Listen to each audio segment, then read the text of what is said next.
Hello बच्चों बेटे अज आप नैक्सट चैप्टर यूनिट 8 शुरू करन लगे हैं D and F block elements. ठीक है, पहला आप पी ब्लॉक एलीमेंट्स किते सी, हुण आप D and F block elements करते हैं। सब तो पहला बेटे डी ब्लॉक है जिहड़ा पीरियोडिक टेबल दे विच इहदी पोजीशन की है in between S and P block. ठीक है, एस ते पी ब्लॉक दे विचकार आउंदा है। इस ग्रुप दे विच इस जिहड़ा ब्लॉक दे विच 10 ग्रुप आउंदे हैं बेटे, थर्ड ग्रुप तो लैके 12 ग्रुप तक। थर्ड ग्रुप तो पहले 2 ग्रुप है जिहड़े वो एस ब्लॉक च आउंदे हैं, थर्ड तो 12 तक डी ब्लॉक दे विच आउंदे हैं, ते 13 to 18 है जिहड़े वो पी ब्लॉक दे विच आउंदे हैं, जिहड़े आपां पिछले चैप्टर दे विच आपां डिस्कस कीते सी। ठीक है, the D block of periodic table contains the elements of the groups 3rd to 12 in which d orbitals are progressively filled। ਤਾਂ ਆਪਾਂ ਬਲੌਕ ਦਾ ਨਾਮ ਹੈ ਜਿਹੜਾ ਬੇਟਾ ਉਹ ਕਿਹਦੇ ਤੇ ਡਿਪੈਂਡ ਕਰਦਾ ਹੁੰਦਾ ਹੈ, ਕਿਹਦੇ ਤੇ ਨਾਮ ਰੱਖਿਆ ਜਾਂਦਾ ਹੈ, ਜਿਹਦੇ ਵਿੱਚ ਲਾਸਟ ਇਲੈਕਟ੍ਰੋਨ ਅਸੀਂ ਫਿਲ ਕਰਦੇ ਹਾਂ। ਠੀਕ ਹੈ, ਹੁਣ ਅਸੀਂ ਇੱਥੇ ਡੀ ऑर्बिटल्स ਹੈ ਜਿਹੜੇ ਉਹ ਪ੍ਰੋਗਰੈਸਿਵਲੀ ਫਿਲ ਕਰਦੇ ਹਾਂ, ਤੇ ਕਿਉਂਕਿ ਡੀ ऑर्बिटल 5 ਹੁੰਦੇ ਹੈ ਤੇ ਉਹਨਾਂ ਦੇ ਵਿੱਚ ਮੈਕਸਿਮਮ ਇਲੈਕਟ੍ਰੋਨ ਕਿੰਨੇ ਜਾ ਸਕਦੇ ਆ, 10 ਜਾ ਸਕਦੇ ਆ। ਇਸੇ ਲਈ ਉਹਦੇ ਵਿੱਚ 10 ਗਰੁੱਪਸ ਆਉਣਗੇ, ਕਿਉਂਕਿ ਇੱਕ ਇੱਕ ਇਲੈਕਟ੍ਰੋਨ ਅਸੀਂ ਐਡ ਕਰਦੇ ਜਾਵਾਂਗੇ ਅਗਲੇ ਐਲੀਮੈਂਟ ਦੇ ਵਿੱਚ। ਪ੍ਰੋਗਰੈਸਿਵਲੀ ਫਿਲਡ ਇਨ 4 ਲੌਂਗ ਪੀਰੀਅਡਸ। ਠੀਕ ਹੈ, ਜਿਹੜੇ ਕਿ 4 ਲੌਂਗ ਪੀਰੀਅਡ ਦੇ ਵਿੱਚ ਆਉਣਗੇ ਸਟਾਰਟਿੰਗ ਫਰੋਮ 4th ਪੀਰੀਅਡ, ਕਿਉਂਕਿ ਡੀ ਹੈ ਜਿਹੜਾ ਉਹ ਕਿੱਥੋਂ ਹੁੰਦਾ, 4th ਪੀਰੀਅਡ ਤੋਂ ਸਟਾਰਟ ਹੁੰਦਾ ਹੈ। ਜਿਹੜਾ ਸਬ ਸ਼ੈਲ ਹੈ ਇਹ ਥਰਡ ਸ਼ੈਲ ਦੇ ਵਿੱਚ ਹੀ ਆ ਜਾਂਦਾ ਡੀ, ਪਰ ਜਿਹੜਾ ਆਪਾਂ ਫਿਲਿੰਗ ਕਰਦੇ ਹਾਂ ਉਹ n-1 ਤੋਂ ਕਰਦੇ ਹਾਂ ਤੇ 4th ਪੀਰੀਅਡ ਤੋਂ ਅਸੀਂ ਸਟਾਰਟ ਕਰਦੇ ਹਾਂ। ਠੀਕ ਹੈ, ਤੇ 4th ਪੀਰੀਅਡ ਦੇ ਵਿੱਚ ਇਹਦੇ ਡੀ ਬਲੌਕ ਦੇ ਐਲੀਮੈਂਟਸ ਹੈ ਜਿਹੜੇ ਜਿੱਥੋਂ ਅਸੀਂ ਉਹਨਾਂ ਨੂੰ ਫਿਲ ਕਰਨਾ ਸਟਾਰਟ ਕਰਦੇ ਹਾਂ, ਤਾਂ ਅਸੀਂ ਹਮੇਸ਼ਾ 4s ਤੋਂ ਬਾਅਦ ਹੀ ਫਿਲ ਕਰਦੇ ਹਾਂ ਨਾ, ਤੇ ਇਸੇ ਲਈ 4th ਪੀਰੀਅਡ ਦੇ ਵਿੱਚ ਹੀ ਆਉਂਦੇ ਹੈ। ਤਾਂ 4th ਪੀਰੀਅਡ ਤੋਂ ਸ਼ੁਰੂ ਹੋ ਕੇ 4th 5th 6th and 7th ਤਾਂ 4 ਜਿਹੜੀਆਂ ਹੌਰੀਜ਼ੋਨਟਲ ਰੋਜ਼ ਹੋਣਗੀਆਂ ਉਹਨਾਂ ਨੂੰ ਅਸੀਂ ਡੀ ਬਲੌਕ ਐਲੀਮੈਂਟਸ ਕਹਿੰਦੇ ਹਾਂ। ਠੀਕ ਹੈ, ਤਾਂ 4 ਲੌਂਗ ਪੀਰੀਅਡਸ ਹੈ ਜਿਹੜੇ ਤਾਂ ਸਟਾਰਟ ਕਿੱਥੋਂ ਹੁੰਦਾ ਹੈ, 4th ਪੀਰੀਅਡ ਤੋਂ। 4th ਪੀਰੀਅਡ ਤੋਂ ਔਨਵਰਡਸ ਸਾਰੇ ਦੇ ਵਿੱਚ ਡੀ ਬਲੌਕ ਐਲੀਮੈਂਟਸ ਹੈ ਜਿਹੜੇ ਉਹ ਹੋਣਗੇ। ਕਲੀਅਰ ਹੋ ਗਿਆ। ਇਸੇ ਤਰ੍ਹਾਂ ਬੇਟੇ ਅਸੀਂ ਐਫ ਬਲੌਕ ਕਿਹਨੂੰ ਕਹਿੰਦੇ ਆ, ਜਿਹਦੇ ਵਿੱਚ ਅਸੀਂ ਐਫ ਦੇ ਵਿੱਚ ਫਿਲਿੰਗ ਕਰਾਂਗੇ। ਡੀ ਦੇ ਵਿੱਚ ਅਸੀਂ ਫਿਰ ਜਿਹੜੀ ਫਿਲਿੰਗ ਕਰਾਂਗੇ ਉਹ ਕਿਹੜੇ ਕਿਹੜੇ ਹੋਣਗੇ ਬੇਟੇ, 3D 'ਚ ਕਰਾਂਗੇ, 4D ਕਿਉਂਕਿ n-1 ਕਰਦੇ ਹਾਂ ਆਪਾਂ। 4th ਪੀਰੀਅਡ ਦੇ ਵਿੱਚ 3D ਕਰਾਂਗੇ, 5th ਦੇ ਵਿੱਚ 4D, 6th ਦੇ ਵਿੱਚ 5D ਐਂਡ 7th ਦੇ ਵਿੱਚ 6D। ਠੀਕ ਹੈ, 6D। ਤਾਂ ਇਸੇ ਤਰ੍ਹਾਂ ਅਸੀਂ ਵਿੱਚ ਐਫ ਬਲੌਕ ਕਿਹਨੂੰ ਕਹਿੰਦੇ ਆ, ਜਿਹਦੇ ਵਿੱਚ ਅਸੀਂ ਐਫ ऑर्बिटल ਦੇ ਵਿੱਚ ਇਲੈਕਟ੍ਰੋਨ ਹੈ ਜਿਹੜੇ ਪ੍ਰੋਗਰੈਸਿਵਲੀ ਫਿਲ ਕਰਦੇ ਆ। ਠੀਕ ਹੈ, ਦ elements constituting F block are those in which the 4f and 5f orbitals ਇਹਦੇ ਵਿੱਚ ਸਿਰਫ 2 ਹੀ ਆਉਂਦੇ ਆ। ਲਾਸਟ ਵਾਲੇ 2 ਗਰੁੱਪਸ ਦੇ ਵਿੱਚ 6 ਤੇ 7 ਗਰੁੱਪ ਦੇ ਵਿੱਚ ਐਫ ਬਲੌਕ ਹੈ ਜਿਹੜਾ ਇਹ ਆਉਂਦਾ ਹੈ, ਜਿਹਦੇ ਵਿੱਚ ਅਸੀਂ 4f ਫਿਲ ਕਰਾਂਗੇ, ਫਿਰ ਅਸੀਂ 5f, ਕਿਉਂਕਿ ਇਹ ਅਸੀਂ ਫਿਲ ਕਰਦੇ ਹਾਂ ਬੇਟੇ n-2। 6th ਪੀਰੀਅਡ ਦੇ ਵਿੱਚ ਅਸੀਂ 4f ਫਿਲ ਕਰਾਂਗੇ, 7th ਪੀਰੀਅਡ ਦੇ ਵਿੱਚ ਅਸੀਂ 5f ਫਿਲ ਕਰਾਂਗੇ। ਇਹ ਬੇਟੇ ਹੁਣ ਤੁਹਾਨੂੰ ਇਹ ਬਹੁਤ ਡਿਟੇਲ ਦੇ ਵਿੱਚ +1 ਦੇ ਵਿੱਚ ਪੀਰੀਓਡਿਕ ਟੇਬਲ ਜਦੋਂ ਆਪਾਂ ਕੀਤਾ ਸੀ, ਠੀਕ ਹੈ, ਜਿਹੜੀ ਆਪਾਂ ਐਲੀਮੈਂਟਸ ਦੀ ਪੀਰੀਓਡਿਸਿਟੀ ਕੀਤੀ ਸੀ ਉਹਦੇ ਵਿੱਚ ਆਪਾਂ ਬਹੁਤ ਡਿਟੇਲ ਦੇ ਵਿੱਚ ਇਹ ਚੀਜ਼ਾਂ ਪੜ੍ਹੀਆਂ ਹੋਈਆਂ। ਤੇ ਐਫ ਬਲੌਕ ਦੇ ਵਿੱਚ ਕਿਉਂਕਿ ਆਪਾਂ ਪੀਰੀਓਡਿਕ ਟੇਬਲ ਜਦੋਂ ਆਪਾਂ ਡਿਸਕਸ ਕੀਤਾ ਸੀ ਉਦੋਂ ਆਪਾਂ ਪੜ੍ਹੇ ਸੀ ਕਿ 4 ਬਲੌਕ ਕਿਹੜੇ ਕਿਹੜੇ ਬਣਦੇ ਆ ਪੀਰੀਓਡਿਕ ਟੇਬਲ ਦੇ ਵਿੱਚ। ਠੀਕ ਹੈ, ਤੇ ਅਸੀਂ n-2 ਭਰਦੇ ਹਾਂ ਤਾਂ ਕੀ ਆਏਗਾ, 6th ਦੇ ਪੀਰੀਅਡ ਦੇ ਵਿੱਚ 4f ਫਿਲ ਕਰਾਂਗੇ, 7th ਪੀਰੀਅਡ ਦੇ ਵਿੱਚ 5f orbitals are progressively filled in the later 2 long periods। Last ਵਾਲੇ ਜਿਹੜੇ 2 long periods ਹੈ ਉਹਨਾਂ ਦੇ ਵਿੱਚ ਅਸੀਂ ਇਹ 2 4f ਤੇ 5f orbitals ਹੈ ਜਿਹੜੇ ਉਹ ਫਿਲ ਕਰਾਂਗੇ। ਹੁਣ ਕਿਉਂਕਿ f ਦੇ ਵਿੱਚ 7 orbitals ਹੁੰਦੇ ਆ ਤਾਂ ਮੈਕਸਿਮਮ ਇਲੈਕਟ੍ਰੋਨ ਇਹਦੇ ਵਿੱਚ 14 ਆ ਸਕਦੇ ਆ। ਇਸੇ ਕਰਕੇ 14 ਜਿਹੜੇ ਐਲੀਮੈਂਟਸ ਦੀਆਂ 2 ਰੋਜ਼ ਹੈ ਜਿਹੜੀਆਂ ਉਹ ਅਸੀਂ ਡੀ ਬਲੌਕ ਦੇ ਤੋਂ ਕੱਢ ਕੇ ਵਿੱਚੋਂ ਆਪਾਂ ਨੀਚੇ ਪੀਰੀਓਡਿਕ ਟੇਬਲ ਦੇ 2 ਰੋਜ਼ ਬਣਾਤੀਆਂ। ਤਾਂ ਇਸੇ ਕਰਕੇ ਜਿਹੜਾ ਇਹਨਾਂ ਦਾ ਫਾਰਮਲ ਗਰੁੱਪ ਹੈ ਨਾ ਉਹ ਗਰੁੱਪ 3rd ਮੰਨਿਆ ਜਾਂਦਾ ਹੈ, ਕਿਉਂਕਿ ਇਹਦੇ ਵਿੱਚੋਂ ਹੀ ਇਹਨਾਂ ਨੂੰ ਕੱਢਿਆ ਗਿਆ ਹੈ। ਠੀਕ ਹੈ, ਐਫ ਬਲੌਕ ਦੇ ਐਲੀਮੈਂਟਸ ਨੂੰ ਉਹਨਾਂ ਤੋਂ ਹੀ ਕੱਢਿਆ ਗਿਆ, ਇਸੇ ਕਰਕੇ ਗਰੁੱਪ 3rd ਮੰਨਦੇ ਹਾਂ ਅਸੀਂ ਆਪਾਂ। ठीक है, these elements are formal members of group 3 from which they have been taken out।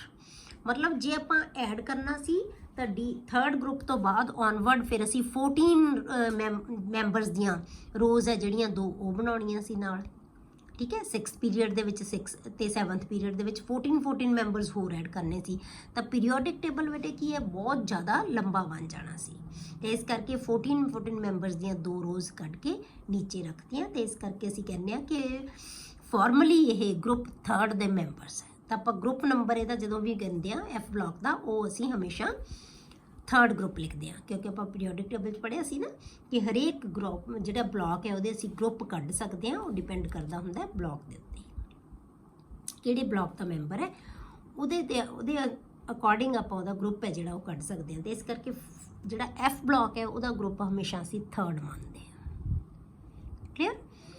ਹੁਣ D block elements R called transition elements. ਜਿਹੜੇ ਡੀ ਬਲਾਕ ਦੇ ਐਲੀਮੈਂਟਸ ਹੈ ਉਹਨਾਂ ਨੂੰ ਅਸੀਂ ਟ੍ਰਾਂਜੀਸ਼ਨ ਐਲੀਮੈਂਟਸ ਕਹਿੰਦੇ ਹਾਂ।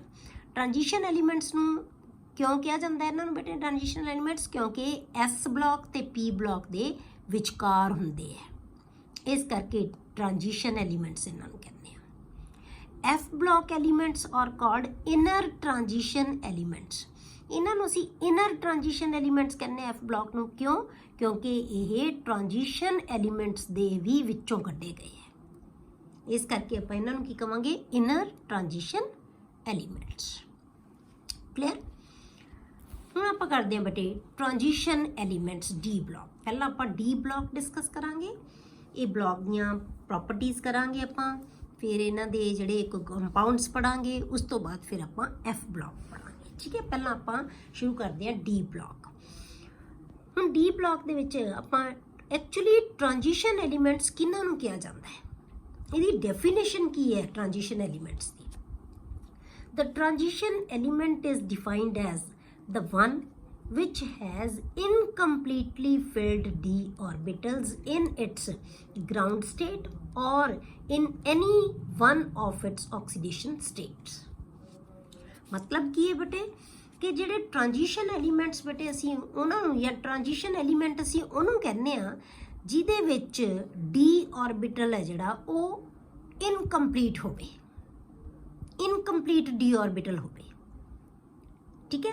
ਆਪਣੀ ਗਰਾਊਂਡ ਸਟੇਟ ਦੇ ਵਿੱਚ ਜਿਹੜੀ ਆਪਾਂ ਉਹਦੀ ਕਨਫੀਗਰੇਸ਼ਨ ਲਿਖਦੇ ਆ, ਜਾਂ ਕਿਸੇ ਵੀ ਆਪਣੀ ਜਿਹੜੀ ਨਾਰਮਲ ਉਹਦੀ ਆਕਸੀਡੇਸ਼ਨ ਸਟੇਟ ਹੈ ਉਹਦੇ ਵਿੱਚ। ਆਕਸੀਡੇਸ਼ਨ ਸਟੇਟ ਦਾ ਮਤਲਬ ਕਿ ਇਲੈਕਟ੍ਰੋਨ ਰਿਮੂਵ ਕਰਦਾ ਹੈ ਜਾਂ ਇਲੈਕਟ੍ਰੋਨ ਐਡ ਹੁੰਦਾ ਉਹਦੇ ਵਿੱਚ, ਕੋਈ ਵੀ ਆਕਸੀਡੇਸ਼ਨ ਸਟੇਟ ਬਣਾਉਂਦਾ ਹੈ ਆਪਦੀ, ਤਾਂ ਉਸ ਆਕਸੀਡੇਸ਼ਨ ਸਟੇਟ ਤੋਂ ਬਾਅਦ ਮਤਲਬ ਦੋਨੋਂ ਕੰਡੀਸ਼ਨਸ ਦੇ ਵਿੱਚ ਉਹਦੇ ਕੋਲ ਇਨਕੰਪਲੀਟ ਡੀ ਆਰਬਿਟਲ ਹੋਣਾ ਚਾਹੀਦਾ ਹੈ। ਕਲੀਅਰ। ਨਾ ਖਾਲੀ ਹੋਵੇ ਨਾ ਬਿਲਕੁਲ ਭਰਿਆ ਹੋਇਆ ਹੋਵੇ, ਇਨਕੰਪਲੀਟ ਹੋਵੇ, ਤਾਂ ਉਹਨੂੰ ਅਸੀਂ ਕੀ ਕਵਾਂਗੇ? Transition element. ਕਲੀਅਰ।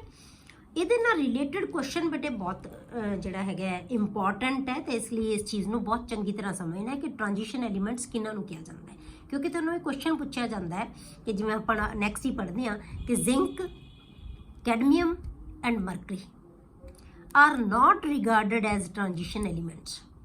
ਇਹਨਾਂ ਨੂੰ ਅਸੀਂ ਟ੍ਰਾਂਜੀਸ਼ਨ ਐਲੀਮੈਂਟਸ ਨਹੀਂ ਮੰਨਦੇ, ਜ਼ਿੰਕ, ਕੈਡਮੀਅਮ ਤੇ ਮਰਕਰੀ ਨੂੰ, ਠੀਕ ਹੈ। ਕਿਉਂ ਨਹੀਂ ਮੰਨਦੇ? Because these are members of group 12 and have full D10 configuration। ਇਹਨਾਂ ਦੀ ਜਿਹੜੀ ਕਨਫੀਗਰੇਸ਼ਨ ਆ ਉਹ D10 ਹੈ, in their ground state and in their oxidation state, in their common oxidation state। ਮਤਲਬ ਇਹਨਾਂ ਦੀ ਜੇ ਆਪਾਂ ਕਾਮਨ ਆਕਸੀਡੇਸ਼ਨ ਸਟੇਟ ਲੈ ਲਈਏ ਉਹਦੇ ਵਿੱਚ ਵੀ, ਤੇ ਜੇ ਆਪਾਂ ਇਹਦੀ ਗਰਾਊਂਡ ਸਟੇਟ ਲੈ ਲਈਏ ਉਹਦੇ ਵਿੱਚ ਵੀ, ਇਹਨਾਂ ਦੀ ਜਿਹੜੀ ਕਨਫੀਗਰੇਸ਼ਨ ਹੈ ਨਾ ਬੇਟੇ ਉਹ ਫੁੱਲੀ ਫਿਲਡ ਹੈ। ਡੀ ਦੇ ਵਿੱਚ 10 ਇਲੈਕਟ੍ਰੋਨਸ ਹੈ। ਜੇ ਮੈਂ ਜ਼ਿੰਕ ਲੈ ਲਿਆ, ਜ਼ਿੰਕ ਦਾ ਨੰਬਰ ਕਿੰਨਾ ਹੁੰਦਾ ਬੇਟੇ? 30 ਨੰਬਰ ਦੀ ਜੇ ਆਪਾਂ ਕਨਫੀਗਰੇਸ਼ਨ ਲਿਖੀਏ ਤਾਂ ਕੀ ਆ ਜਾਂਦਾ ਹੈ? D10 ਜਿਹੜਾ 3D10 ਐਂਡ 4s2, ਇਹਦੀ ਕਨਫੀਗਰੇਸ਼ਨ ਲਿਖਦੇ ਆਪਾਂ 3D10 ਐਂਡ 4s2। ਇਹਦਾ ਮਤਲਬ ਕੀ ਹੈ ਕਿ ਕੰਪਲੀਟਲੀ ਫਿਲਡ ਡੀ ਆਰਬਿਟਲ ਹੈ। ਇਹ ਤਾਂ ਹੋ ਗਿਆ ਇਹਦੀ ਗਰਾਊਂਡ ਸਟੇਟ ਦੇ ਵਿੱਚ। ਜੇ ਆਪਾਂ ਇਹਦੀ ਕਾਮਨ ਆਕਸੀਡੇਸ਼ਨ ਸਟੇਟ 'ਚ ਲੈ ਲਈਏ ਤਾਂ ਜ਼ਿੰਕ ਦੀ ਆਕਸੀਡੇਸ਼ਨ ਸਟੇਟ ਕੀ ਹੁੰਦੀ ਹੈ ਬੇਟੇ? +2। +2 ਦਾ ਮਤਲਬ ਕੀ ਹੈ? 2 ਇਲੈਕਟ੍ਰੋਨ ਕਿੱਥੋਂ ਰਿਮੂਵ ਕਰਾਂਗੇ ਅਸੀਂ? ਐਸ ਆਰਬਿਟਲ ਦੇ 4s ਚੋਂ ਆਪਾਂ ਰਿਮੂਵ ਕਰਤੇ 2 ਇਲੈਕਟ੍ਰੋਨ। ਹੁਣ ਵੀ ਉਹਦੇ ਕੋਲ ਕਨਫੀਗਰੇਸ਼ਨ ਕੀ ਰਹਿ ਗਈ ਬੇਟੇ? 3D10। ਤਾਂ ਇਹਦਾ ਮਤਲਬ ਕੀ ਹੋਇਆ ਕਿ ਇਹਦੀ ਗਰਾਊਂਡ ਸਟੇਟ ਦੇ ਵਿੱਚ ਵੀ ਡੀ ਦੇ ਵਿੱਚ 10 ਇਲੈਕਟ੍ਰੋਨਸ ਹੈ, ਤੇ ਜੇ ਆਪਾਂ ਇਹਦੀ ਕਾਮਨ ਆਕਸੀਡੇਸ਼ਨ ਸਟੇਟ +2 ਲੈ ਲਈ ਉਹਦੇ ਵਿੱਚ ਵੀ ਡੀ ਦੇ ਵਿੱਚ 10 ਇਲੈਕਟ੍ਰੋਨਸ ਹੈ, ਤਾਂ ਇਨਕੰਪਲੀਟ ਡੀ ਆਰਬਿਟਲ ਇਹਦੇ ਕੋਲ ਨਹੀਂ ਹੈ। ਇਸ ਕਰਕੇ ਇਸੇ ਤਰ੍ਹਾਂ ਕੈਡਮੀਅਮ, ਕਿਉਂਕਿ ਜ਼ਿੰਕ ਦੇ ਨੀਚੇ ਹੀ ਕੈਡਮੀਅਮ ਆਉਂਦਾ ਹੈ, ਕੈਡਮੀਅਮ ਦੇ ਨੀਚੇ ਮਰਕਰੀ ਆਉਂਦਾ ਹੈ। ਇਹ 3D 'ਚ ਹੈ, ਇਹ 4D 'ਚ ਹੈ, ਇਹ 5D 'ਚ ਹੈ। ਸਾਰਿਆਂ ਦੇ ਵਿੱਚ 10 ਇਲੈਕਟ੍ਰੋਨ ਆਉਣਗੇ। ਇਸੇ ਕਰਕੇ ਅਸੀਂ ਇਹਨਾਂ ਨੂੰ ਜਿਹੜੇ ਟ੍ਰਾਂਜੀਸ਼ਨ ਐਲੀਮੈਂਟਸ ਨਹੀਂ ਮੰਨਦੇ, ਠੀਕ ਹੈ, ਉਹਨਾਂ ਦੇ ਵਿੱਚ ਅਸੀਂ ਇਹਨੂੰ ਕਾਊਂਟ ਨਹੀਂ ਕਰਦੇ। ਪਰ ਕਿਉਂਕਿ ਇਹਨਾਂ ਦੀਆਂ ਪ੍ਰੋਪਰਟੀਜ਼ ਉਹਨਾਂ ਨਾਲ ਮੈਚ ਕਰਦੀਆਂ, ਇਸ ਕਰਕੇ ਇਹਨਾਂ ਨੂੰ ਆਪਾਂ ਟ੍ਰਾਂਜੀਸ਼ਨ ਐਲੀਮੈਂਟਸ ਦੇ ਵਿੱਚ ਹੀ ਸਟੱਡੀ ਕਰਦੇ ਹਾਂ। ਤਾਂ ਜਿਹੜਾ ਕਿਹਾ ਜਾਂਦਾ ਬਾਈ ਡੈਫੀਨੇਸ਼ਨ ਜਿਹੜੇ ਅਸੀਂ ਟ੍ਰਾਂਜੀਸ਼ਨ ਐਲੀਮੈਂਟਸ ਕਹਿੰਦੇ ਆ, ਉਹ ਕਹਿੰਦੇ ਆ ਅਸੀਂ ਜਿਨ੍ਹਾਂ ਦੇ ਕੋਲ ਇਨਕੰਪਲੀਟ ਡੀ ਆਰਬਿਟਲ ਹੁੰਦੇ ਆ। The D block elements occupy position in between S and P block in the periodic table. D block ਹੈ ਜਿਹੜਾ ਉਹ ਦੀ ਪੋਜੀਸ਼ਨ ਕਿੱਥੇ ਹੈ ਪੀਰੀਓਡਿਕ ਟੇਬਲ ਦੇ ਵਿੱਚ? in between S and P block. The study of transition elements is important. ਹੁਣ ਆਪਾਂ ਦੇਖਣਾ ਹੈ ਬੇਟੇ ਕਿ ਜਿਹੜੀ ਟ੍ਰਾਂਜੀਸ਼ਨ ਐਲੀਮੈਂਟਸ ਹੈ ਉਹਨਾਂ ਦੀ ਸਟੱਡੀ ਹੈ ਨਾ ਬਹੁਤ ਇੰਪੋਰਟੈਂਟ ਹੈ ਬੇਟੇ। ਇਹਦਾ ਰੀਜ਼ਨ ਕੀ ਹੈ? ਕਿਉਂਕਿ ਜਿੰਨੀਆਂ ਵੀ ਸਾਡੇ ਕੋਲੇ ਪ੍ਰੈਸ਼ੀਅਸ ਮੈਟਲਸ ਹੈ, ਬਹੁਤ ਕੀਮਤੀ ਜਿਹੜੀਆਂ ਸਾਡੇ ਕੋਲੇ ਮੈਟਲਸ ਹੈ ਉਹ, ਤੇ ਇੰਡਸਟਰੀ ਜਿਹੜੀਆਂ ਬਹੁਤ ਇੰਪੋਰਟੈਂਟ ਮੈਟਲਸ ਹੈ ਉਹ, ਇਹ ਸਾਰੀਆਂ ਡੀ ਬਲੌਕ 'ਚ ਆਉਂਦੀਆਂ ਜਾਂ ਟ੍ਰਾਂਜੀਸ਼ਨ ਐਲੀਮੈਂਟਸ ਹੁੰਦੀਆਂ। ਇਸ ਕਰਕੇ ਇਹਨਾਂ ਦੀ ਸਟੱਡੀ ਹੈ ਜਿਹੜੀ ਬਹੁਤ ਇੰਪੋਰਟੈਂਟ ਹੈ, ਠੀਕ ਹੈ। The study of transition metals is important because the precious metals such as silver, gold, platinum and industrially important metals like iron, copper, titanium, nickel, etc. ਬਹੁਤ ਸਾਰੀਆਂ ਹੋਰ ਮੈਟਲਸ ਆਉਂਦੀਆਂ ਜਿਹੜੀਆਂ ਜ਼ਿੰਕ ਜਿਹੜੀਆਂ ਇੰਡਸਟਰੀਜ਼ ਦੇ ਵਿੱਚ ਯੂਜ਼ ਹੁੰਦੀਆਂ ਆਰ ਟ੍ਰਾਂਜੀਸ਼ਨ ਐਲੀਮੈਂਟਸ, ਠੀਕ ਹੈ। ਹੁਣ ਡੀ ਬਲੌਕ ਦੇ ਵਿੱਚ ਕਿਹੜੀਆਂ ਰੋਜ਼ ਲੈਂਦੇ ਆ ਤੇ ਕਿਹੜੇ ਆਰਬਿਟਲਸ ਦੀ ਅਸੀਂ ਫਿਲਿੰਗ ਕਰਦੇ ਆ, ਉਹ ਹੈ ਡੀ ਬਲੌਕ ਕੰਸਿਸਟਸ ਆਫ 4 ਰੋਜ਼, ਜਿਹੜੀਆਂ 4 ਹੌਰੀਜ਼ੌਂਟਲ ਰੋਜ਼ ਤੋਂ ਬਣਿਆ ਹੋਇਆ, that is 3D, 4D, 5D and 6D। ਇਹ ਆਪਾਂ ਇਹਨਾਂ ਨੂੰ ਪਹਿਲੀ ਟ੍ਰਾਂਜੀਸ਼ਨ ਸੀਰੀਜ਼, ਦੂਸਰੀ transition series, third transition series and fourth transition series ਕਹਿੰਦੇ ਆ ਆਪਾਂ ਇਹਨਾਂ ਨੂੰ, ਠੀਕ ਹੈ। ਇਹਨਾਂ ਨੂੰ ਟ੍ਰਾਂਜੀਸ਼ਨ ਸੀਰੀਜ਼ ਆਪਾਂ ਨੈਕਸਟ ਪੜ੍ਹਦੇ ਹਾਂ ਕਿ ਟ੍ਰਾਂਜੀਸ਼ਨ ਸੀਰੀਜ਼ ਕੀ ਹੈ। ਇਹਦੇ ਵਿੱਚ ਆਪਾਂ ਜਿਹੜੀ ਫਿਲਿੰਗ ਕਰਾਂਗੇ, ਪਹਿਲੀ ਰੋ ਦੇ ਵਿੱਚ ਅਸੀਂ 3D ਫਿਲ ਕਰਾਂਗੇ, ਦੂਜੀ ਰੋ 'ਚ 4D, ਤੇ ਜਿਹੜੀ ਥਰਡ ਰੋ ਹੋਏਗੀ 5D, ਤੇ 6th ਰੋ ਜਿਹੜੀ ਹੋਏਗੀ ਉਹ ਜਿਹੜੀ ਹੈ 6D, 4th ਰੋ ਸਹੀ ਹੋਏਗੀ ਉਹ 6D। ਹੁਣ 6D ਹੈ ਜਿਹੜਾ ਉਹ ਕੀ ਹੈ, ਸਟਿਲ ਇਨਕੰਪਲੀਟ ਰੋ ਹੈ, ਜਿਹੜੇ ਹੁਣ ਡਿਸਕਵਰ ਹੋਈ ਜਾਂਦੀ ਹੈ ਜਿਹੜੇ ਐਲੀਮੈਂਟਸ ਹੈ ਜਿਹੜੇ ਉਹ ਕੀ ਹੈ 6D ਦੇ ਵਿੱਚ ਆਉਣਗੇ। ਇਹ ਇਨਕੰਪਲੀਟ ਅਸੀਂ ਰੋ ਹੈ ਜਿਹੜੀ ਇਹਨੂੰ ਮੰਨਿਆ ਜਾਂਦਾ ਹੈ, ਕਲੀਅਰ। ਨੈਕਸਟ ਹੈ ਬੇਟੇ electronic configuration of D block elements. ਹੁਣ ਆਪਾਂ ਇਲੈਕਟ੍ਰੋਨਿਕ ਕਨਫੀਗੂਰੇਸ਼ਨ ਕਰਦੇ ਹਾਂ। ਪਹਿਲਾਂ ਜਿਹੜੀਆਂ ਵੀ ਆਪਾਂ ਪ੍ਰੋਪਰਟੀਜ਼ ਪੜ੍ਹਦੇ ਹਾਂ, ਜਿਵੇਂ ਆਪਾਂ ਪੀ ਬਲੌਕ 'ਚ ਪੜ੍ਹਿਆ ਸੀ, ਸਭ ਤੋਂ ਪਹਿਲਾਂ ਆਪਾਂ ਉਹਦੀ ਕਨਫੀਗੂਰੇਸ਼ਨ ਕਰਦੇ ਹੁੰਦੇ ਹਾਂ। ਤਾਂ ਆਪਾਂ ਪਹਿਲਾਂ ਡੀ ਬਲੌਕ ਦੀ ਕਨਫੀਗੂਰੇਸ਼ਨ ਕਰਦੇ ਹਾਂ। ਜਿਹੜੀ ਇਹਨਾਂ ਦੀ ਜਨਰਲ ਇਲੈਕਟ੍ਰੋਨਿਕ ਕਨਫੀਗੂਰੇਸ਼ਨ ਹੈ ਨਾ ਡੀ ਬਲੌਕ ਐਲੀਮੈਂਟਸ ਦੀ, ਇਹ ਤੁਹਾਨੂੰ ਯਾਦ ਹੋਏਗੀ +1 ਦੇ ਵਿੱਚ ਆਪਾਂ ਕੀਤਾ ਹੋਇਆ n-1 D1 to 10 ns1 to 2 ਇਹਨਾਂ ਦੀ ਜਨਰਲ ਇਲੈਕਟ੍ਰੋਨਿਕ ਕਨਫੀਗੂਰੇਸ਼ਨ ਹੈ, ਜਿਹਦੇ ਵਿੱਚ n-1 ਦਾ ਮਤਲਬ ਕੀ ਹੈ ਬੇਟੇ? n-1 stands for the inner shell. n-1 ਦਾ ਮਤਲਬ ਇਨਰ ਸ਼ੈਲ, D ਦਾ ਮਤਲਬ D orbital the filling 1 to 10, ਇਹਦੇ ਵਿੱਚ 1 ਤੋਂ ਲੈ ਕੇ 10 ਇਲੈਕਟ੍ਰੋਨ ਜਾਣਗੇ। n ਦਾ ਮਤਲਬ ਵੈਲੈਂਸ ਸ਼ੈਲ ਜਿਹੜਾ ਆਪਾਂ ਲੈਂਦੇ, s ਦਾ ਮਤਲਬ s ਆਰਬਿਟਲ ਦੇ ਵਿੱਚ, 1 to 2 ਦਾ ਮਤਲਬ ਇਹਦੇ ਵਿੱਚ 1 ਜਾਂ 2 ਇਲੈਕਟ੍ਰੋਨ ਹੋਣਗੇ, ਠੀਕ ਹੈ। ਤਾਂ ਇਨਰ ਸ਼ੈਲ ਨੂੰ ਅਸੀਂ ਬੇਟੇ ਪੈਨਅਲਟੀਮੇਟ ਸ਼ੈਲ ਕਹਿੰਦੇ ਆ। ਇਹਦੇ ਵਿੱਚ ਜਿਹੜੀ ਫਿਲਿੰਗ ਕੀਤੀ ਜਾਂਦੀ ਹੈ ਜਿਹੜੇ ਇਲੈਕਟ੍ਰੋਨਸ ਦੀ, ਉਹ ਕਿਹੜੇ ਸ਼ੈਲ 'ਚ ਕਰਦੇ ਆ ਆਪਾਂ ਬੇਟੇ? ਇਨਰ ਸ਼ੈਲ ਦੇ ਵਿੱਚ, n-1 D ਦੇ ਵਿੱਚ, ਠੀਕ ਹੈ। ਇਨਰ ਸ਼ੈਲ 'ਚ ਕਰਦੇ ਆ ਜਿਹਨੂੰ ਅਸੀਂ ਪੈਨਅਲਟੀਮੇਟ ਸ਼ੈਲ ਕਹਿੰਦੇ ਆ। ਹੁਣ ਆਪਾਂ ਕਰਦੇ ਬੇਟੇ ਟ੍ਰਾਂਜੀਸ਼ਨ ਸੀਰੀਜ਼। ਹੁਣ ਟ੍ਰਾਂਜੀਸ਼ਨ ਸੀਰੀਜ਼ ਕੀ ਹੈ ਕਿ ਆਪਾਂ ਇਹਦੇ ਵਿੱਚ ਜਿਵੇਂ ਆਪਾਂ ਪੀ ਬਲੌਕ ਦੇ ਵਿੱਚ ਆਪਾਂ ਗਰੁੱਪਸ ਪੜ੍ਹੇ ਸੀ, ਫੈਮਲੀਜ਼ ਕਹਿੰਦੇ ਸੀ ਆਪਾਂ, ਇਵੇਂ ਅਸੀਂ ਜਿਹੜੀਆਂ ਇੱਥੇ ਅਸੀਂ ਬੇਟੇ 4 ਹੌਰੀਜ਼ੌਂਟਲ ਰੋਜ਼ ਪੜਾਂਗੇ, ਜਿਨ੍ਹਾਂ ਨੂੰ ਅਸੀਂ ਟ੍ਰਾਂਜੀਸ਼ਨ ਸੀਰੀਜ਼ ਕਹਿ ਦਿੰਦੇ। ਸੀਰੀਜ਼ ਦਾ ਮਤਲਬ ਰੋਜ਼, ਤਾਂ ਟ੍ਰਾਂਜੀਸ਼ਨ ਦਾ ਮਤਲਬ ਕਿਉਂਕਿ ਅਸੀਂ ਟ੍ਰਾਂਜੀਸ਼ਨ ਐਲੀਮੈਂਟਸ ਮੰਨਦੇ ਆ ਇਹਨਾਂ ਨੂੰ, ਠੀਕ ਹੈ। The transition elements consist of 4 rows of 10 elements, 10 elements ਦੀਆਂ 4 rows ਹੈ ਜਿਹੜੀਆਂ ਟ੍ਰਾਂਜੀਸ਼ਨ ਐਲੀਮੈਂਟਸ ਦੀਆਂ ਹੁੰਦੀਆਂ। ਉਹ ਮਿਲ ਕੇ 4 ਰੋਜ਼ ਮਿਲ ਕੇ ਕੀ ਬਣਾਉਂਦੀਆਂ ਟ੍ਰਾਂਜੀਸ਼ਨ ਐਲੀਮੈਂਟਸ ਜਾਂ D block. These rows are called first, second, third and fourth transition series।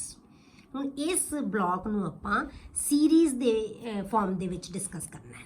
ਹੁਣ ਇੱਥੇ ਆਪਾਂ ਸੀਰੀਜ਼ ਪੜਾਂਗੇ, ਠੀਕ ਹੈ। ਤਾਂ ਇਹਦੀਆਂ 4 ਰੋਜ਼ ਹੈ, first, second, third and fourth. ਕਿੱਥੋਂ ਸਟਾਰਟ ਹੁੰਦੀ ਹੈ? ਫਸਟ ਰੋ ਕਿੱਥੋਂ ਸਟਾਰਟ ਹੁੰਦੀ ਹੈ ਬੇਟੇ? 4th ਪੀਰੀਅਡ ਤੋਂ, ਠੀਕ ਹੈ। ਡੀ ਬਲੌਕ ਦੀ ਫਸਟ ਰੋ ਹੈ ਉਹ। ਅਦਰਵਾਈਜ਼ ਪੀਰੀਓਡਿਕ ਟੇਬਲ ਜਿਹੜਾ ਪੀਰੀਅਡ ਹੈ ਉਹ ਕਿਹੜਾ? ਇੱਥੇ ਆਪਾਂ ਪੀਰੀਅਡ ਨਹੀਂ ਮੰਨਣਾ ਇਹਨੂੰ, ਫਸਟ, ਸੈਕੰਡ, ਥਰਡ, ਫੋਰਥ। ਇਹ ਰੋਜ਼ 4 ਪੜ੍ਹਨੀ ਹੈ ਡੀ ਬਲੌਕ ਦੇ ਵਿੱਚ। ਪਹਿਲੀ ਰੋ ਕਿੱਥੋਂ ਸਟਾਰਟ ਹੁੰਦੀ ਹੈ? 4th ਪੀਰੀਅਡ ਤੋਂ। ਇਹ 5th ਪੀਰੀਅਡ ਦੇ ਵਿੱਚ, ਇਹ 6th ਦੇ ਵਿੱਚ, ਇਹ 7th ਦੇ ਵਿੱਚ, ਠੀਕ ਹੈ। ਵਿਚ involve the filling of 3D, 4D, 5D and 6D, ਠੀਕ ਹੈ। 4th ਪੀਰੀਅਡ ਦੇ ਵਿੱਚ ਅਸੀਂ 3D ਜਾਂ ਕਹਿ ਲਓ ਤੁਸੀਂ ਪਹਿਲੀ ਟ੍ਰਾਂਜੀਸ਼ਨ ਸੀਰੀਜ਼ ਦੇ ਵਿੱਚ ਅਸੀਂ 3D ਫਿਲ ਕਰਾਂਗੇ। ਸੈਕੰਡ ਟ੍ਰਾਂਜੀਸ਼ਨ ਸੀਰੀਜ਼ ਦੇ ਵਿੱਚ 4D, ਥਰਡ ਟ੍ਰਾਂਜੀਸ਼ਨ ਸੀਰੀਜ਼ ਦੇ ਵਿੱਚ 5D and fourth transition series ਦੇ ਵਿੱਚ ਅਸੀਂ 6D ਆਰਬਿਟਲਸ ਹੈ ਜਿਹੜੇ ਉਹਨਾਂ ਦੇ ਵਿੱਚ ਇਲੈਕਟ੍ਰੋਨ ਫਿਲ ਕਰਾਂਗੇ ਰਿਸਪੈਕਟਿਵਲੀ। ਕਲੀਅਰ ਹੋ ਗਿਆ? ਹੁਣ ਆਪਾਂ ਜਿਹੜੀ ਕਨਫੀਗੂਰੇਸ਼ਨ ਹੈ ਬੇਟੇ ਉਹ ਕਰਦੇ ਹਾਂ first transition series. First transition series ਦੀ ਆਪਾਂ ਇਲੈਕਟ੍ਰੋਨਿਕ ਕਨਫੀਗੂਰੇਸ਼ਨ ਹੈ ਜਿਹੜੀ ਉਹ ਕਰਦੇ ਹਾਂ ਪਹਿਲਾਂ ਸਟਾਰਟ। ਹੁਣ ਇਸ ਕਨਫੀਗੂਰੇਸ਼ਨ ਦੇ ਨਾਲ ਹੀ ਰਿਲੇਟਡ ਤੁਹਾਡੇ ਕੋਲੇ ਸਾਰੀਆਂ ਜਿਹੜੀਆਂ ਇਹਦੀਆਂ ਪ੍ਰੋਪਰਟੀਜ਼ ਹੈ, ਕਿਉਂਕਿ ਕਨਫੀਗੂਰੇਸ਼ਨ ਤੇ ਬਹੁਤ ਜ਼ਿਆਦਾ ਪ੍ਰੋਪਰਟੀਜ਼ ਡਿਪੈਂਡ ਕਰਦੀਆਂ ਤੇ ਕਨਫੀਗੂਰੇਸ਼ਨ ਬਹੁਤ ਕਲੀਅਰਲੀ ਆਉਣੀ ਚਾਹੀਦੀ ਹੈ। ਬਟ ਇਸ ਪੀਰੀਓਡਿਕ ਟੇਬਲ ਦੇ ਜਿਹੜਾ ਡੀ ਬਲੌਕ ਹੈ ਇਹਦੇ ਵਿੱਚ ਆਪਾਂ ਜਿਹੜੀਆਂ ਪ੍ਰੋਪਰਟੀਜ਼ ਡਿਸਕਸ ਕਰਾਂਗੇ ਨਾ ਉਹ ਸਾਰੀਆਂ ਆਮ ਤੌਰ ਤੇ ਫਸਟ ਟ੍ਰਾਂਜੀਸ਼ਨ ਦੇ ਸੀਰੀਜ਼ ਦੇ ਨਾਲ ਰਿਲੇਟਡ ਹੀ ਕਰਾਂਗੇ। ਕਲੀਅਰ? ਇਹ ਜਿਹੜੀ ਸੀਰੀਜ਼ ਹੈ ਬੇਟੇ ਕਿੱਥੋਂ ਸਟਾਰਟ ਹੁੰਦੀ ਹੈ? 21 ਨੰਬਰ ਤੋਂ। 20 ਤੱਕ ਕੈਲਸ਼ੀਅਮ ਆਉਂਦਾ ਹੈ, ਉਹ ਇਸ ਬਲੌਕ 'ਚ ਆਉਂਦਾ। 21 ਤੋਂ ਲੈ ਕੇ 30 ਤੱਕ ਜ਼ਿੰਕ ਆ ਜਾਂਦਾ ਹੈ। ਸਕੈਂਡੀਅਮ Z21 ਟੂ ਜ਼ਿੰਕ 30 ਨੰਬਰ ਤੱਕ ਇਹ ਪਹਿਲੀ ਸੀਰੀਜ਼ ਆਉਂਦੀ ਹੈ, ਠੀਕ ਹੈ। ਇਹ ਪਹਿਲੀ ਸੀਰੀਜ਼ ਆਉਂਦੀ ਹੈ ਕਿਉਂਕਿ 31 ਨੰਬਰ ਹੈ ਜਿਹੜਾ ਉਹ ਕਿੱਥੇ ਆ ਜਾਏਗਾ? ਪੀ ਬਲੌਕ ਦੇ ਵਿੱਚ ਆ ਜਾਏਗਾ। ਉਸ ਤੋਂ ਬਾਅਦ 6 ਅਸੀਂ ਐਲੀਮੈਂਟ ਇੱਥੇ ਪੜਾਂਗੇ, ਫਿਰ ਵਾਪਸ ਕੀ ਆ ਜਾਏਗਾ? ਐਸ ਬਲੌਕ ਆ ਜਾਏਗਾ। ਫਿਰ 2 ਗਰੁੱਪ ਉੱਥੇ ਆਉਣਗੇ।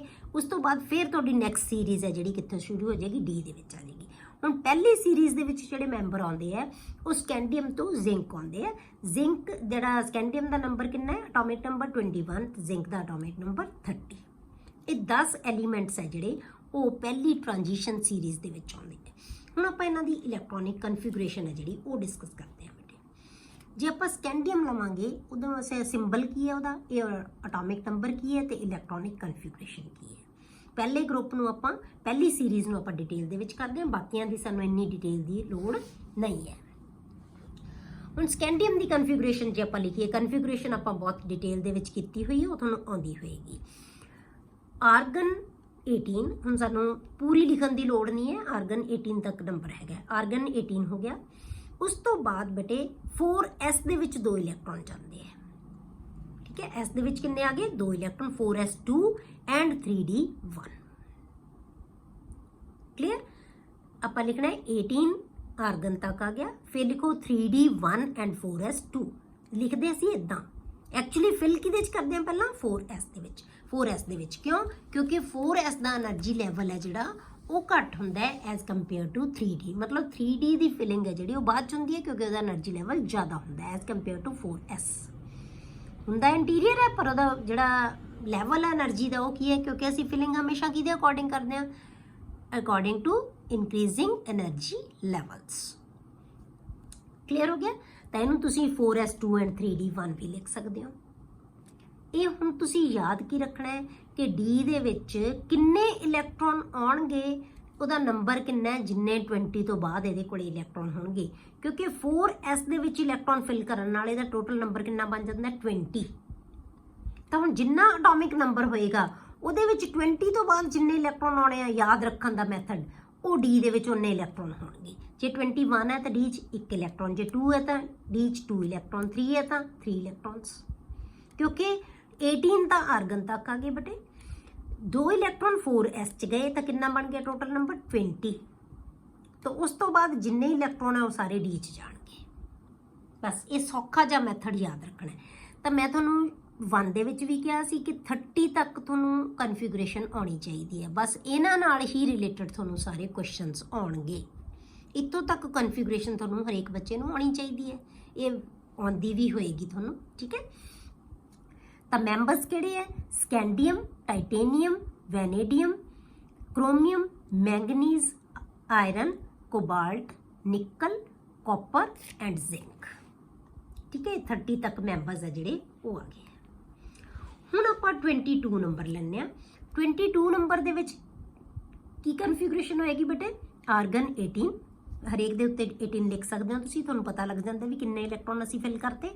आर्गन, फिर 4s2 एंड 3d2, ये मैं तुहानूं इदां लिखता तां कि तुहानूं समझ आ जाए, अदरवाइज तुसीं की लिख सकते, गलत कोई भी नहीं होएगा। तुसीं 3d2 एंड 4s2, ठीक है। तो आपां मैं तुहानूं तां पहलां इदां लिखता क्योंकि तुहानूं पता लग जाए कि असीं 4s पहलां फिल करदे हां, फिर 3d। हुण लास्ट इलैक्ट्रॉन है जिहड़ा साडा कित्थे जांदा है? इसे डी च, इसे करके असीं इहनूं डी ब्लॉक एलीमेंट कहंदे हां, ठीक है। डी ब्लॉक किहनूं कहंदे हां? जिह च डी च दे विच लास्ट इलैक्ट्रॉन जाएगा। तुहानूं 4s2 एंड 3d2 मैं तुहानूं कहा कि 20 तो बाद जिन्ने इलैक्ट्रॉन वो डी च जाणगे। हुण आ गया बेटे vanadium 23, 4s2 and 3d3, argon तो आना ही आना है। 24 नंबर, हुण इहदी कन्फिगरेशन की होनी चाहिए बेटे? 4s2 एंड 3d4, पर इहदी कन्फिगरेशन की हुंदी है? एक्सैप्शनल हुंदी है बेटे, ये एक्सैप्शन है। क्यों? क्योंकि इहदे विचों इलैक्ट्रॉन मूव करके डी च चला जाता है, क्योंकि सानू पता है कि हाफ फिल्ड ते फुली फिल्ड ऑर्बिटल्स है जिहड़े वो एक्सट्रा स्टेबल हुंदी है।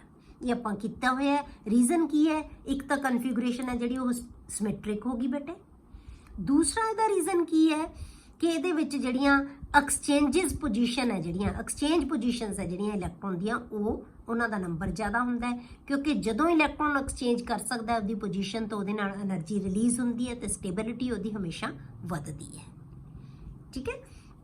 तो इस करके जिहड़ी हैगी है क्रोमियम दी एक्सैप्शनल कन्फिगरेशन हुंदी है, जिहदे विच आएगा 4s1 एंड 3d5, क्लियर। अगे आ गया मैंगनीज 25, फिर उसे उही रेगूलर जिहड़ा सीक्वेंस साडा आएगा 4s2 एंड 3d5, तो हुण 5 ही आएगा। ये तो एक्सैप्शन सी, इस करके 4 नहीं आया इत्थे, अदरवाइज 4 ही आना चाहिए सी। हुण 6 दे विच 4s2 and 3d6, 7 they which 4s2 and 3d7, 8 they which 4s2 and 3d8, ठीक है। उस तो बाद आ गए बेटे कॉपर 29। हुण 4s2 एंड 3d9 इत्थे होना चाहिए सी, पर इत्थे फिर एक्सैप्शनल कन्फिगरेशन है। फिर की आएगा? ये हाफ फिल्ड हो गया, इत्थों इलैक्ट्रॉन मूव करके इत्थे चला गया, एक ही हो गया फुली फिल्ड। हुण ये इलैक्ट्रॉन इत्थों चला किवें जांदा है बेटे? क्योंकि 4s ते 3d दे विच बहुत थोड़ा एनर्जी का फर्क होता है, ठीक है। इस करके इलैक्ट्रॉन मूव कर जाता है इत्थे, पर एनर्जी है जिहड़ी उहदी बहुत ज़्यादा डिक्रीज हो जाती है, क्योंकि स्टेबिलिटी जिहड़ी उहदी वध जाती है। इस करके इलैक्ट्रॉन है जिहड़ा उत्थों शिफ्ट हो जाता है, क्लियर हो गया। ये भी इहदी एक्सैप्शनल कन्फिगरेशन है, क्लियर। जिंक है जिहड़ा उहदा 30 नंबर आ गया, 4s2 एंड 3d10, जिहदे विच सारे फुली फिल्ड ऑर्बिटल्स होंगे, क्लियर बेटे। ये आ गई electronic configuration of first transition series. नाम याद रखने हैं, ठीक है। Scandium, titanium, vanadium, chromium, manganese, iron, cobalt, निकल, कॉपर एंड जिंक। हुण एक्सैप्शन है जिहड़ी बेटे, वो जनरलाइजेशन जिहड़ी इहदी हैगी है, जिवें आपां फिल करदे आउने आ, उहदे विच कुछ एक्सैप्शनस आ जांदियां। उहदा रीजन की है? The exceptions in the generalization due to very little difference in the energy of n-1d and ns orbitals, कह लो तुसी 3d and 4s orbitals। ये पर जनरल लिखता सारे वास्ते यही होएगा, क्योंकि 3d ते 4s orbitals का एनर्जी डिफरेंस है जिहड़ा वो की है बेटे बहुत घट है। इस करके इहदे विच जिहड़ा ये एक्सैप्शन है ये आ जाती है। तो कन्फिगरेशन ऑफ क्रोमियम, जिहड़ी क्रोमियम की कन्फिगरेशन है वो की है? Configuration of chromium is 3d5 4s1, not 3d4 and 4s2। ये कन्फिगरेशन नहीं है दी, ये है। क्यों? क्योंकि फुली हाफ फिल्ड हो गए दोनों। End of copper is 3d10 and 4s1 and not 3d9 and 4s1, because half filled and completely filled, ये हाफ फिल्ड हो गए, ये ਕੰਪਲੀਟਲੀ ਫਿਲਡ ਹੋ ਗਿਆ। ਇਹ ਕੰਪਲੀਟਲੀ ਫਿਲਡ ਹੈ, ਇਹ ਹਾਫ ਫਿਲਡ ਹੈ। Sets of orbitals are relatively more stable. ਤਾਂ ਅਸੀਂ ਕਹਿੰਦੇ ਆ ਕਿ ਜਿਹੜੇ ਹਾਫ ਫਿਲਡ ਤੇ ਕੰਪਲੀਟਲੀ ਫਿਲਡ ਆਰਬਿਟਲਸ ਹੁੰਦੇ ਆ ਇਹ ਰਿਲੇਟਿਵਲੀ ਜ਼ਿਆਦਾ ਸਟੇਬਲ ਹੁੰਦੇ ਆ। ਇਸ ਕਰਕੇ ਬੇਟੇ ਇਹਨਾਂ ਦੀ ਜਿਹੜੀ ਕਨਫੀਗੂਰੇਸ਼ਨ ਹੈ ਉਹ ਕੀ ਹੋਏਗੀ, ਐਕਸੈਪਸ਼ਨਲ ਕਨਫੀਗੂਰੇਸ਼ਨ ਹੁੰਦੀ ਹੈ। ਠੀਕ ਹੈ, ਹੁਣ ਆਪਾਂ ਦੇਖਦੇ ਹਾਂ ਬੇਟੇ second transition series. Second transition series ਦੇ ਵਿੱਚ ਕੀ ਹੁੰਦਾ ਹੈ, ਜਿਹਨੂੰ ਅਸੀਂ 4D ਟ੍ਰਾਂਜੀਸ਼ਨ ਸੀਰੀਜ਼ ਕਹਿੰਦੇ ਆ। It consist of elements with atomic numbers. ਹੁਣ ਇਹ 'ਚ ਕਿਹੜੇ ਕਿਹੜੇ ਐਲੀਮੈਂਟਸ ਆਉਂਦੇ ਆ, 39 to 48, yttrium to cadmium. This series involve the filling of 4D orbitals। ਇਹਦੇ ਵਿੱਚ ਆਪਾਂ ਕੀ ਫਿਲ ਕਰਦੇ ਹਾਂ ਬੇਟੇ, 4D। ਬਸ ਇਹਨਾਂ ਸੀਰੀਜ਼ ਲਈ ਇੰਨਾ ਹੀ ਕਾਫੀ ਹੈ, ਇਹਨਾਂ ਨੂੰ ਯਾਦ ਕਰਨ ਦੀ ਲੋੜ ਨਹੀਂ ਕਿ ਕਿਹੜੇ ਕਿਹੜੇ ਐਲੀਮੈਂਟਸ ਇਹਨਾਂ ਦੇ ਵਿੱਚ ਆਉਣਗੇ। ਠੀਕ ਹੈ, ਅੱਗੇ ਥਰਡ ਟ੍ਰਾਂਜੀਸ਼ਨ ਸੀਰੀਜ਼ ਆਪਾਂ ਦੇਖਦੇ ਹਾਂ, ਇਹਨੂੰ ਅਸੀਂ 5D ਟ੍ਰਾਂਜੀਸ਼ਨ ਸੀਰੀਜ਼ ਕਹਿੰਦੇ ਹਾਂ। It consist of elements lanthanum. ਇਹਦੇ ਵਿੱਚ ਪਹਿਲਾਂ ਇੱਕ ਲੈਂਥਾਨਮ ਐਲੀਮੈਂਟ ਆਏਗਾ 57 ਨੰਬਰ। ਉਸ ਤੋਂ ਬਾਅਦ ਬੇਟੇ ਕਿਉਂਕਿ ਆਪਾਂ ਕਿਹਾ ਸੀ ਕਿ ਥਰਡ ਤੇ ਫੋਰਥ ਸੀਰੀਜ਼ ਦੇ ਵਿੱਚ ਕੀ ਆ ਜਾਂਦਾ ਬੇਟੇ, ਐਫ ਬਲੌਕ ਸ਼ੁਰੂ ਹੋ ਜਾਂਦਾ ਹੈ। ਤਾਂ ਫਿਰ 57 ਤੋਂ 58 ਤੋਂ ਲੈ ਕੇ 14 ਐਲੀਮੈਂਟਸ ਕਿੱਥੇ ਜਾਣਗੇ, ਐਫ ਬਲੌਕ 'ਚ ਜਾਣਗੇ। ਉਸ ਤੋਂ ਬਾਅਦ ਫਿਰ ਡੀ 'ਚ ਆਉਂਦੇ ਆ। ਫਿਰ ਆ ਜਾਂਦਾ ਹੈ 72 to 80, ਮਤਲਬ 1 ਐਲੀਮੈਂਟ ਇੱਥੇ ਆਏਗਾ, 9 ਐਲੀਮੈਂਟਸ ਇਹ ਆਉਣਗੇ। ਤਾਂ ਟੋਟਲ ਐਲੀਮੈਂਟਸ 10। ਪਹਿਲਾ ਲੈਂਥਨਮ, ਫਿਰ ਹਫਨੀਅਮ ਤੋਂ ਲੈ ਕੇ ਮਰਕਰੀ ਤੱਕ 72 ਨੰਬਰ ਤੋਂ 80 ਤੱਕ ਇਹ ਆਉਣਗੇ ਤੁਹਾਡੇ ਕੋਲੇ ਥਰਡ ਟ੍ਰਾਂਜੀਸ਼ਨ ਸੀਰੀਜ਼ ਦੇ ਵਿੱਚ element. This series involve the filling of 5D orbitals. ਇਹਦੇ ਵਿੱਚ ਕੀ ਆਉਂਦੇ ਬੇਟੇ, 5D ਆਰਬਿਟਲਸ ਆ ਜਿਹੜੇ ਉਹ ਆਉਣਗੇ। ਕਲੀਅਰ। ਹੁਣ ਆਪਾਂ ਪੜ੍ਹਦੇ ਹਾਂ ਬੇਟੇ ਜਿਹੜੇ ਇਹਨਾਂ ਦਾ ਫੋਰਥ ਟ੍ਰਾਂਜੀਸ਼ਨ ਸੀਰੀਜ਼। ਹੁਣ ਫੋਰਥ ਟ੍ਰਾਂਜੀਸ਼ਨ ਸੀਰੀਜ਼ ਦੇ ਵਿੱਚ ਇਹਨੂੰ ਆਪਾਂ ਕੀ ਕਹਿੰਦੇ ਆ, 6D ਟ੍ਰਾਂਜੀਸ਼ਨ ਸੀਰੀਜ਼ ਵੀ ਕਹਿੰਦੇ ਆ ਆਪਾਂ ਇਹਨੂੰ। It consist of elements actinium Z89, ਕਿਉਂਕਿ 90 ਤੋਂ ਔਨਵਰਡਸ 14 ਐਲੀਮੈਂਟਸ ਫਿਰ ਐਫ ਬਲੌਕ 'ਚ ਜਾਣਗੇ ਜਿੱਥੇ ਅਸੀਂ 5F ਫਿਲ ਕਰਾਂਗੇ। ਐਂਡ ਫਰੋਮ ਰਦਰਫੋਰਡੀਅਮ 104 104 ਨੰਬਰ ਤੋਂ ਲੈ ਕੇ ਉਸ ਤੋਂ ਬਾਅਦ ਤੁਹਾਡੇ ਕੋਲੇ ਇਹਦਾ ਜਿਹੜਾ UUB ਦਾ ਮਤਲਬ ਕੀ ਹੈ, U ਦਾ ਮਤਲਬ ਯੂਨੀ 112 ਮਤਲਬ 112 ਨੰਬਰ Z112। ਇਹ ਸੀਰੀਜ਼ ਦੇ ਵਿੱਚ ਜਿਹੜੇ ਹੈ 9 ਐਲੀਮੈਂਟਸ ਇਹ ਤੇ ਇੱਕ ਐਕਟੀਨੀਅਮ, 10 ਐਲੀਮੈਂਟਸ ਇਸ ਸੀਰੀਜ਼ ਦੇ ਵਿੱਚ ਆਉਣਗੇ। ਉਸ ਤੋਂ ਬਾਅਦ ਆ ਗਿਆ ਤੁਹਾਡੇ ਕੋਲੇ this series involve the filling of 6D orbitals. ਇਹਦੇ ਵਿੱਚ ਕਿਹੜੀ ਫਿਲਿੰਗ ਕਰਦੇ ਆਪਾਂ, 6D। ਕਲੀਅਰ ਹੋ ਗਿਆ। ਇੱਥੇ ਆਪਾਂ 6D ਜਿਹੜੇ ਆਰਬਿਟਲਸ ਆ ਉਹ ਫਿਲ ਕਰਦੇ ਆ। ਪਹਿਲੀ ਸੀਰੀਜ਼ ਦੇ ਵਿੱਚ 3D, ਦੂਜੀ ਸੀਰੀਜ਼ ਦੇ ਵਿੱਚ 4D, ਥਰਡ ਸੀਰੀਜ਼ ਦੇ ਵਿੱਚ ਬੇਟੇ 5D ਐਂਡ ਫੋਰਥ ਜਿਹੜੀ ਟ੍ਰਾਂਜੀਸ਼ਨ ਸੀਰੀਜ਼ ਉਹਦੇ ਵਿੱਚ ਅਸੀਂ 6D ਆਰਬਿਟਲਸ ਆ ਜਿਹੜੇ ਉਹ ਫਿਲ ਕਰਾਂਗੇ। ਕਲੀਅਰ। ਨੈਕਸਟ ਲੈਕਚਰ ਦੇ ਵਿੱਚ ਆਪਾਂ ਬੇਟੇ ਇਹਨਾਂ ਦੀਆਂ ਜਨਰਲ ਪ੍ਰੋਪਰਟੀਜ਼ ਡਿਸਕਸ ਕਰਾਂਗੇ।